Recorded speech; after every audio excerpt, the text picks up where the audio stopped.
Hello there. I am Josh Kazin of St. Mary's College of Maryland, and I present to you guys today a co-authorship between myself and Dr. Andre Barbros of University of South Florida.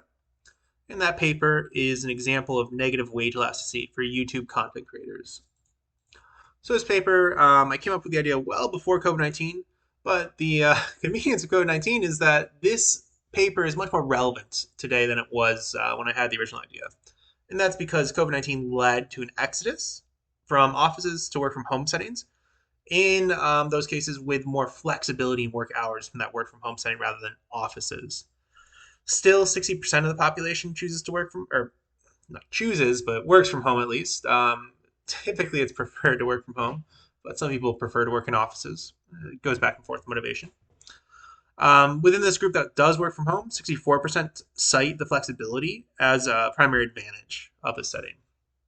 But previously, there were limited settings to explore labor decisions of workers with flexibility in their hours, particularly with free choice of their work hours. Existing research it has studied this and it has some interesting conclusions. Primarily, it finds that there is inefficient work schedules where workers with free choices of hours choose to work less in periods when they're more productive, meaning their effective wage is higher. So this is bad for the worker because the worker earns less, and it's bad for society because the worker produces less over the long term. The most significant strand of this is the taxi cab industry, which shows that as taxi cabs earn more in a given day, meaning the demand for a taxi is higher, that taxi drivers in that day work less. So taxis are less available. And over the course of a month or any long period of time, the taxi cab driver earns less. And that's very bad for the taxi cab driver, of course. We're going to talk a little bit more about the specification here and the time periods in which you can choose to study this interesting result in a bit here. But I'll just conclude with our motivation as saying the understanding of these labor decisions is really, really vital as society moves into work from home settings with much more flexibility in work hours, so that you can design managerial initiatives, incentives to enhance the productivity of the post COVID workforce. And that's a really important end goal. So what do we do? Well, we show that the productivity of content creators on YouTube.com. These are content creators that have free choice of hours. They're completely their own bosses essentially, and they work from home more often than not. These content creators, they drop their productivity, they reduce productivity by 21 to 52% after an exogenous wage shock. So after they have an increase in wages, the value to work goes up, and that exogenous wage shock is a viral video. And we're going to talk a lot more about viral videos in this paper to come. Beyond this, we show that this drop, this decrease in productivity, it's robust to what measure productivity we use, and we'll talk about those later on in the paper. Specification of what we call viral video, and also the empirical model that we use to model this drop, and the sample selection of who's in our sample, which channels do we study, what content creators do we study. Now, unfortunately, we won't get the chance to go over these 2 points, but they are well discussed in the paper itself. And on top of that, we demonstrate that this drop isn't just a drop in productivity, but also that it has to be due to income targeting by showing that in other situations you have a rational response to wage increases, particularly for those smaller wage increases. Creators produce more as a result. They produce 11 to 40% more as a result of these smaller wage shocks. So that's going to be our proof that connects this not just to negative wage elasticity, but to income targeting itself. And we'll go into a lot more detail later on, of course. So what's the literature on this topic? We're really just going to cover sort of the theoretical model itself, and we'll discuss some papers. But mostly we're going to talk about the two competing theories of labor supply, the standard model of rationality and reference-dependent utility, which applied to labor economics as income targeting. So standard model of rationality, it's sort of what you learn in your typical labor economics class. A higher wage increases work hours when the substitute effect dominates the income effect. Almost all papers that study this assume that the substitute effect dominates the income effect, and pretty much across the board they can motivate this because they study very low wage workers where it's extremely likely the substitute effect is going to dominate the income effect. So what happens, you have higher wage, so your typical consumption leisure graph here, I show income exactly equivalent to consumption. I show income and leisure here. So leisure, the more leisure you have, the less hours you work. You have some limit for the number of hours you can work in a given day. That's a graph here. So going to the left this way, that's working more hours to the left of this graph. I know it's standard, but I like to remind myself this as I present these things. So what happens is as wage increases, you go from higher wage, this dark blue line, to this light blue line. It swings out our budget constraint here, and we get onto a higher indifference curve, working higher hours again when that substitute effect dominates. So an income or a wage shock should produce a higher amount of hours worked. Remember, we go to the left here, we work more hours. That's the standard model of rationality. And there are some papers that evidence this. We'll talk a little bit about them on the next slide. I just have a preferred specification that puts this all together. The alternative to that is income targeting, which is that a higher wage decreases work hours if it's a significantly higher wage. And that's a pretty important caveat there. So still you have the swinging out of the budget constraint. You still have a higher wage here. But now we've put in this income target that says for the worker, if in some short-term period, a day or a week, I meet some income goal, some amount of money I wanted to earn in that week, then what I'm going to do is I'm going to relax production because I feel like I've achieved my goal. I have nothing pushing me towards that goal.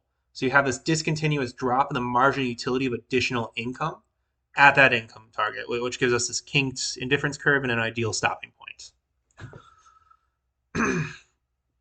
And what we see then is as you get higher wage levels, well, now I suddenly meet my income target much earlier in the day, and it gives me this kinked income and an ideal stopping point, and I end up working less hours, consuming more leisure. So this is great. This is the traditional way to put this. Put it forth with classical labor economics plots. I'm just going to simplify it. As my co-author says, I oversimplify it, but I'm going to simplify it so we can view it all in one graph here. The marginal utility of additional work is going to increase with wage unless you meet your income target, in which case you're going to have this discontinuous drop. So the Sarah model says, okay, the more money you make, again, absent these income effects, the more you choose to work. The marginal utility of work increases. And we're just going to think about this as like maybe this is some significant portion of the day where I might call it quits if my income target's met. So it's maybe not, doesn't have to be directly at the start of the day. It doesn't have to be at the end of the day. Somewhere within the workday where you could have your income target met with a very high wage, that causes you to have this drop in the marginal benefit of additional hours worked. So again, we have our models here. Sarah model of rationality, it's just following this blue line. It says as wage increases, we're going to continue to increase to work more because the marginal utility of work goes up. We work more hours. One of the earliest papers to observe this, well, within the income targeting literature, looking for income targeting, was Oettinger, 1999. He found this, and then Farber, 2015, is probably the be-all, end-all in this literature strand. So they find a higher wage increases work hours. There's a lot of papers that find income targeting that find a higher wage decreases work hours. The first was Karmer et al. In 1997, and one of the most significant ones in this literature was Crawford and Meng, 2011. Some of Farber's early work also fits into here. But yeah, there's been a lot of papers that have found this. And primarily, actually, all but Oettinger here work with taxi cab drivers. They look at taxi cab drivers' decisions on a daily basis. The taxi cab driver has some daily wage in mind, some daily income in mind, rather. Once they meet that daily income, they are going to call it quits, most likely. That's what these two papers find. What Farber shows is the opposite. If their wage is higher and they meet their daily income earlier in the day, they actually work longer. So this is the literature here. Now what we do is we contribute to this by showing not just a singular response, a higher wage decreases work hours or a higher wage increases work hours. We show both within the same environment, within the same realm. So we show both a negative wage elasticity for these large wage shocks. At the same time, though, within the same data set, we show a positive wage elasticity for smaller wage shocks. So we have this starting in purple. We move to the green and we have a small wage boost, and we've not made enough money so that we're meeting this income target early enough in the day to call it quits. So we should work more because the marginal utility of work is increased. But if we have a large wage boost, a large enough wage boost here in the yellow, we're going to overcome that income target, and we're going to end up working fewer hours because relative to our starting point, the margin utility of work has decreased, and we decide to call it quit much earlier in the day. So that's what we do, and we're going to go through how we do that next in our environments, which is youtube.com. And youtube.com is a significant environment for a couple of reasons that I'll detail as I go through. So what is youtube.com? Hopefully this isn't your first time seeing it, because I'm not going to have time to update you to the 21st century if it is. But youtube.com, it's a video sharing site where content creators called channels get money from viewers watching advertisements on their videos. On youtube.com, you're going to have a homepage as soon as you log into it.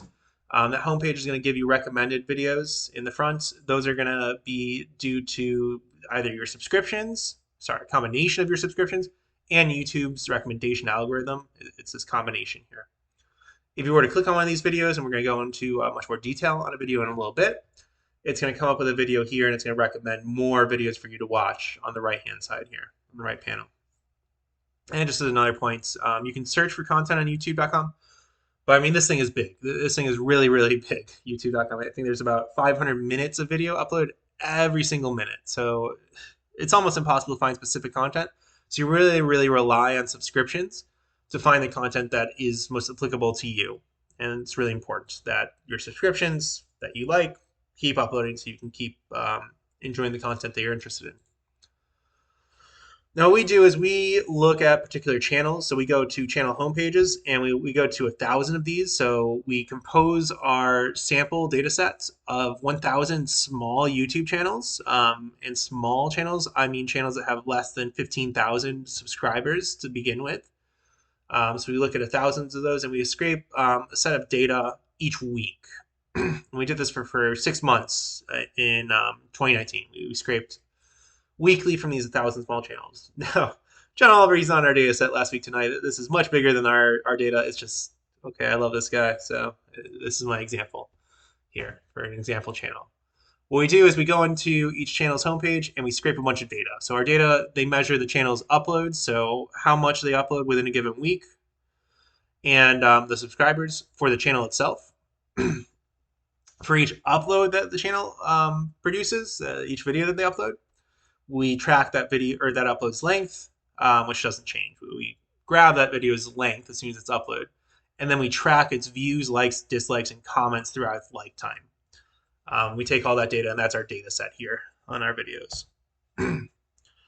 So what do we see? We see that normal videos, they receive 80% of their views within the first 3 weeks of their lifetime. This doesn't quite show that 80% because we start at week 2. This is because, okay, in week 1, we only have a partial week. It's not really a fair comparison to put it on the graph here because it's different for every channel or for every video. So normal videos, they're getting about 80% of their views in the first 3 weeks of their lifetime. Most of those views come at the beginning as well.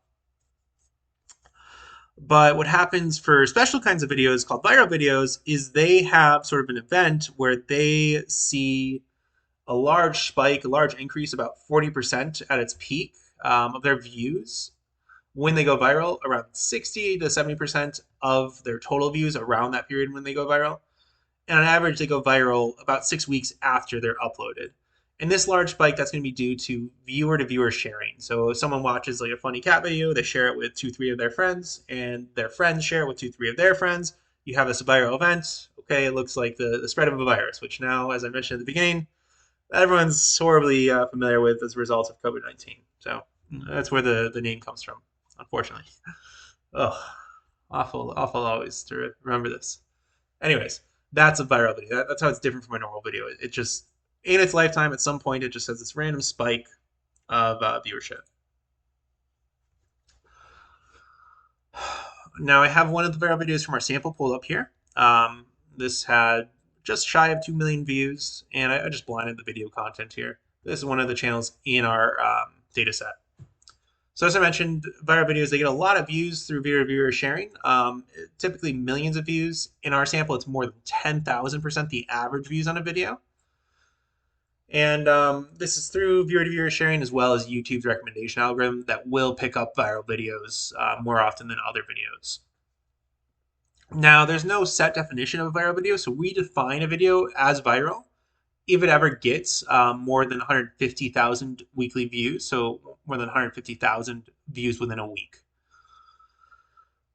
And this is pretty rare. It seems like not too much, but it's quite rare for our sample. We only observed 33 viral videos in our sample, and our sample has, I think, just north of 50,000 videos. So it's quite a rare event to have a viral video.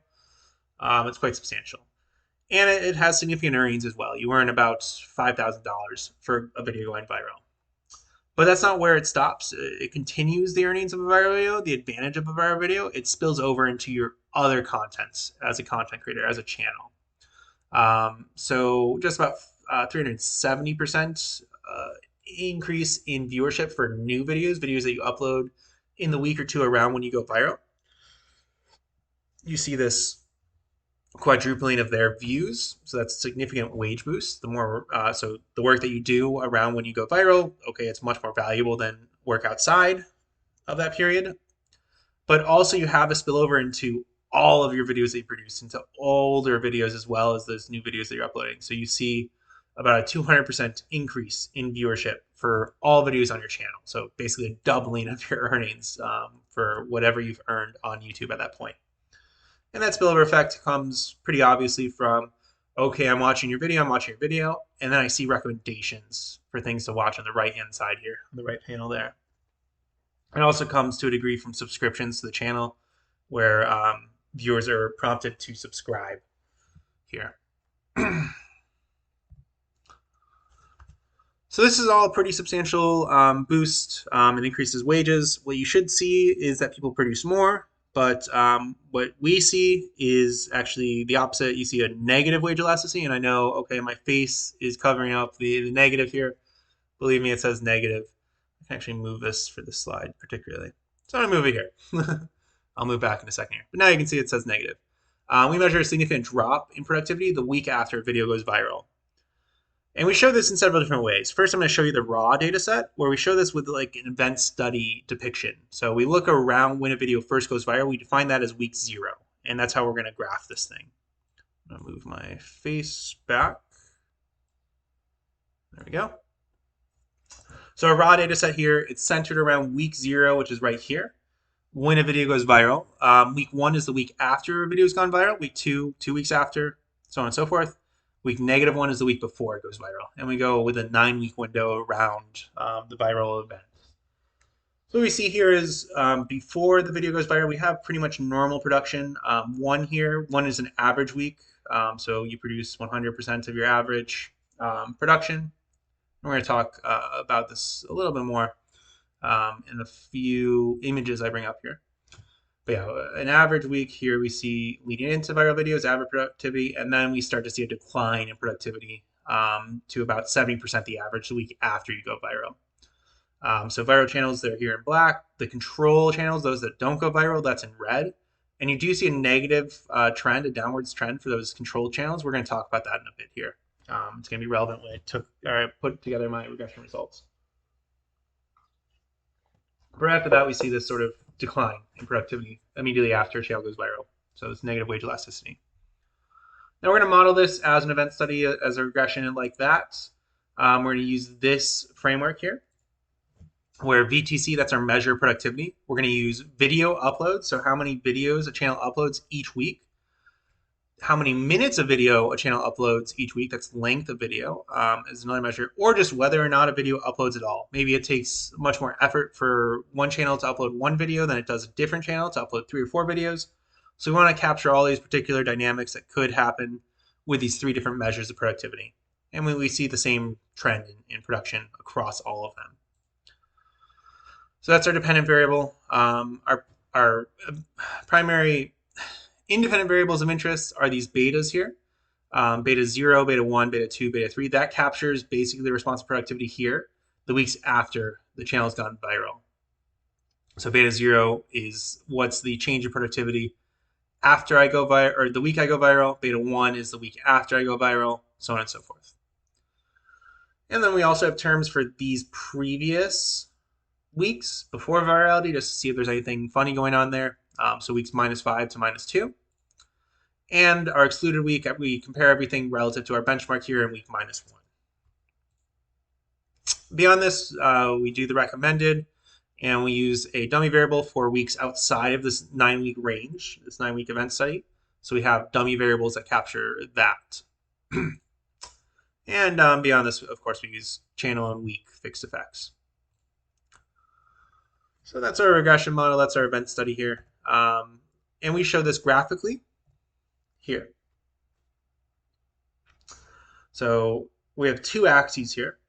It shows the same exact information as figure 3, except rather than having viral and control channels here, we have two different measures of productivity. On the left y-axis here, we have the percentage change in weekly uploads. So what's the change in how many videos I upload each week? And on the right y-axis here, we have the percentage change in weekly video minutes uploaded. So how many minutes of video do I upload in a given week? And then we still have the same event study structure here where we have week 0, week -1, week -2, and so on and so forth. And these are just the betas and gammas from our regression model. So we see no real evidence of pre-trend here. You have pretty much normal productivity leading into virality. And then after you go viral, boom, you see this instantaneous decline the week after virality for both measures of productivity. It's not quite significant for videos. It's about a p-value of 0.134. And we actually do address that on the next slide. But for video minutes, okay, there is a significant drop in the video minutes uploaded in a given week.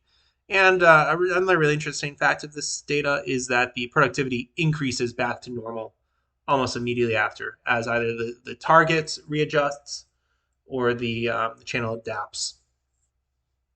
Mostly the target readjusts, so the productivity resumes normality. So we have this graphically, and we also have it numerically. Numerically, I'm going to represent all 3 of our measures of productivity. And I'm also going to do, okay, one column here that has the channel fixed effects without the time fixed effects. So you see that, okay, if we include time fixed effects, our results get an awful lot less negative. And that's because, okay, these time fixed effects absorb this negative trend I mentioned earlier. When we collected our sample, when we chose our sample, we chose the 1,000 small channels that have most recently uploaded. So we condition the initial collection of our sample on a channels having uploaded, and that upload rate declines over time as channels upload less and less. So we capture that with time fixed effects here. And we see these are exactly the same results as figure 4 for columns 2 and 4 respectively. We have this decline in productivity in week 1, and we also see this in the productivity measure of whether or not a channel chooses to upload any video at all. And this is significant here. So this is all well and good, but that's just negative wage elasticity. We said we were talking about income targeting. So how do we connect negative wage elasticity to income targeting? What we have to do is we have to address the counterpoints, the alternative explanations for that negative wage elasticity that we saw. So we do that by just sort of mentioning, right, okay, production drops, they could be due to factors beside the income targeting labor model. They could be due to the fact that creators may spend time answering comments on their viral videos. Creators might strategically delay production. Or creators may be jointly influenced by something that just reduces production after any sort of success. So we have all these 3 counterpoints. We're going to address each one of these. The first is, okay, maybe creators are spending time answering comments. Well, we show that negative production, it still holds. You still produce less after a viral video, even if we remove the most commented on videos, the most commented on viral videos, those channels. So we get rid of those channels, the ones that have large number of comments on their viral videos, particularly more than 100. So all these channels left have less than 100 comments on their viral video. And we still see negative results. Now they're less significant because we've gotten rid of like 30% of our sample, but we still see the result, the drop that we want to see. Not that we want to see, but that evidences the income targeting, negative wage elasticity. So we still see that even if we get rid of these things these channels that have really high numbers of comments. So there's no real ground that external work is discouraging production after a channel goes viral. Another alternative is that creators, maybe they're just strategically delaying production. Maybe it's some advantage to hold off and produce in week 2 rather than in week 1. But we show that actually this isn't true. The most successful channels, they do produce immediately after going viral, and they produce much more immediately after going viral, whereas the rest of the sample produces less. So we partition our sample into 2 sets. We take the upper quartile of channels in terms of their subscriber count, and that subscriber count by the end of our sample period. So at the end of our observation period, that's this subscriber count. So the ones that are most professional, the ones that are most apt, are going to upload more videos. We see they increase their productivity immediately after they go viral. And these guys, we assume they're more professional channels because they have higher subscriber counts. They achieve higher success. So they're the more rational channels, and they have a positive response to this viral video. The rest of the channels here, they have a significant negative response, and this is where we get our significance now for the upload count. Channels that are less professional than others, they produce less and significantly less videos. They upload 34% less videos after going viral. On net, across these groups, you have the negative response that we showed on the previous slides. But there's this heterogeneous treatment effect for professional channels, the most professional channels in our sample at least, and the less professional channels.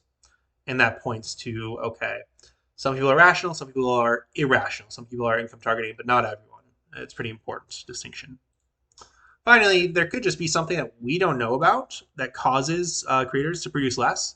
So to address that, we show that creators react positively to small increases in wage. Remember, we're not going quite up to our income target, but we're getting a little bit more money, a little bit more bang for our buck. So we look at channels with videos that have more than 15,000 weekly views, and we get rid of our viral channels, and we do basically a repeat of our analysis on the previous slide, a repeat of our event study for these channels with smaller videos, small surges we call them. We call the videos weekly viral videos. Weekly as in WEAKLY. It looks better when you write it. It's a lot harder to talk about it in terms of, okay, weekly views and weekly viral videos, but it looks better on paper. Anyways, we do make one change here because wages increase, because income increases all across the spectrum. Rather than omit week -1, we omit week -5 here. So we're getting rid of week -5. And then when we do this and we look at the productivity here, we see an increase in productivity for these channels around these small surges. So there's rational behavior at the low end of the spectrum for wage increase, and there's the income targeting irrational behavior at the high end, which points to this full income targeting model of productivity. And again, these are the same axes as the corresponding figure, the figure 4 on the previous slide. We just have the positive response now, and we omit this week -5, which is before you have the wage increase as a result of the weekly viral videos, the small surges. Anyways, this evidence is income targeting because we see, okay, with a very small wage boost, you have this little bump up. You should produce more. You have a slightly better marginal utility of work. And for large wage boosts, we meet our income target in between there, and we reduce productivity. And we have even this third group that continues along the standard model. They act rationally. They're not affected by the income targeting. And that rational response is pretty high in comparison to these other groups. So this together shows that basically on youtube.com, within these small content creators, we have this, at least I call it labor supply curve, but the marginal utility with work, our income targeting model fits with our wage spectrum. So we have an increase in earning, or increase in wage. It's motivating an increase in the hours worked, and then we have an instantaneous drop here as our income target is met, and then we still have, okay, I mean, you're still earning more money, so you should still want to work more. So we still have that continuing on, but it's just relative to before when we had loss aversion pushing ourselves towards some goal, we're less motivated to work, so we work less. And that's the results. So in conclusion here, in this very shortened version of this presentation, we evidence the full spectrum of income targeting, of the income target model. and we do this with a novel exogenous weight shock viral video, which I didn't get time to defend as exogenous. It is certainly exogenous. If a channel could force its video to be viral, I mean, you earn like $5,000. If I could earn $5,000 making a 15-minute video, I probably wouldn't be making a 30-minute video to try and get a job somewhere. So you can bet if there is some secret here, if it were endogenous, the channel could do this, and I were aware of that, okay, I probably wouldn't be sitting here trying to be a professor, because you can earn a lot more on YouTube apparently. And anyways, we do this. We demonstrate this income targeting on a digital platform, which is relevant to work these days, as work is done more often from home than previously. And that's on youtube.com, which in itself is quite a large labor environment. And just to round up what we did, we showed a decline in production after a large wage shock when income targets are certainly met. And we showed that this is not due to external work, that's replying to comments, that there is a heterogeneous response that's on net negative, but there are some people that act rationally in response to this. And on top of this, we show that there is an increase in production after a small wage shock, as you would expect in the income targeting model, because with small wage shocks, it's unlikely you're meeting your income target to discourage work at any given time. On top of this, we didn't get time to go over this in the slides, but it's quite detailed in the paper, and it's a pretty important point because it contributes to a lot of our work on this paper, is that our results are very robust. They're robust to measure productivity, specification of what is a viral video. We tune that 150K mark that we use to define a viral video. We adjust that and you see exactly the same results. Also model specifications, which control for heterogeneity in the timing of events, using a model equivalent to Sun and Abraham's model, which is a more popular version of this. And then also our results are robust to sample selection. We had some cuts to basically optimize our channels to the ones that are producing for sure. And if we turn off those cuts or turn on those cuts, we get the same exact results. And on top of this, we create a new data set with a lot more potential to explore, and we're going to be working on follow-ups to this paper in the coming years. I will also be working on a data in brief paper to make this data available to other researchers soon. So anyways, thanks for listening, and well, have a good day.